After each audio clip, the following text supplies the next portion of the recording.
Mari kita berdoa. Kasih karunia dan damai sejahtera dari Allah Bapa dan dari anaknya Tuhan Yesus Kristus menyertai kamu sekalian. Amin. Saudaraku, di dalam nama Tuhan Yesus Kristus, sebelum kita beraktivitas, marilah kita mendengarkan firman Tuhan hari ini yang tertulis dalam kitab Kisah Para Rasul 16 ayat 14.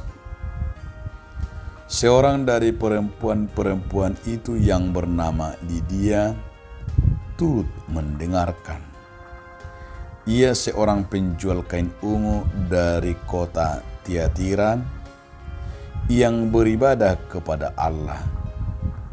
Tuhan membuka hatinya sehingga ia memperhatikan apa yang dikatakan oleh Paulus. Jadi adong masada perempuan nama nangi-nangi namar goar si Lydia sian huta Tiatira pertiga-tiga abit hasubba nadaudat roha tu di batang. Jadi dibuhai Tuhani marohana gabe di para teatehon maaka nani hatahon ni si Paulusi. Demikian firman Tuhan. Bapak, Ibu, saudaraku sekalian di dalam nama Tuhan Yesus Kristus, judul renungan kita hari ini teladan hidup Lydia. Ada seorang perempuan yang bernama Lydia dari kampung Tiatira. Dia bekerja sebagai pedagang, sebagai pebisnis kain ungu. Dan dia termasuk orang kaya di kota Tiatira. Namun yang paling luar biasa yang kita lihat dari Tiatira ini menjadi keteladanan yang luar biasa, yang merupakan sebuah karakter yang bagus dan yang bertumbuh dan yang menjadi tiruan dan keteladanan bagi umat Kristen dan bagi dunia adalah bentuk karakter pelayanannya.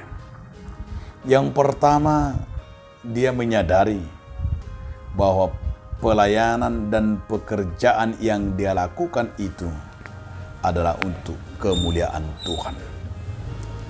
Ia juga sadar pekerjaan itu jika dilakukan dengan iman, itu juga adalah bagian pelayanan kepada Tuhan. Dan yang kedua, dan dia tidak pernah merasa terganggu di dalam pekerjaannya dengan pelayanan di dalam kekristenan. Artinya saudara-saudaraku, banyak orang beralasan tidak mau melayani karena sibuk, karena bisnis, karena tidak ada waktu. Tapi Lydia itu adalah hebat dan tidak ada alasannya untuk tidak datang beribadah karena belum tutup bisnisnya atau kita sibuk dagangannya. Tidak ada alasannya tidak bisa melayani karena harta atau karena pekerjaan yang harus dilakukan. Tapi yang paling hebat sekali, dia ada kemampuan dalam mengatur waktu, manajemen waktu. Karena dia menganggap juga adalah waktu itu pelayanan dan membagi waktunya untuk dengar-dengaran firman Tuhan dan sekaligus juga pelayanan untuk kekristenan dan pelayanan bagi umat Kristen.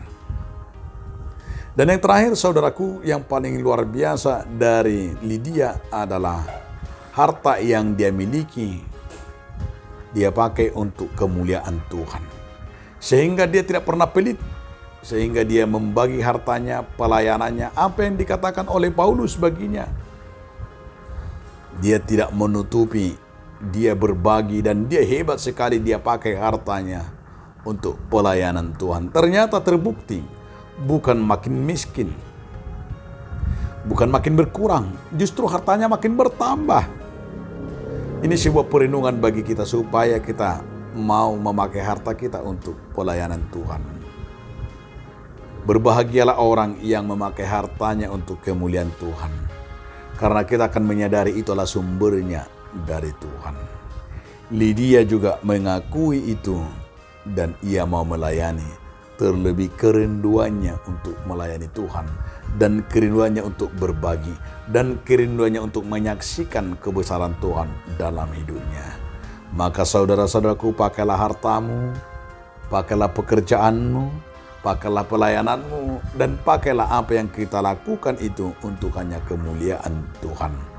Dan sebesar apapun dan seberat apapun dan sekecil apapun, kita harus ingat hanya satu tujuan kita, kemuliaan Tuhan.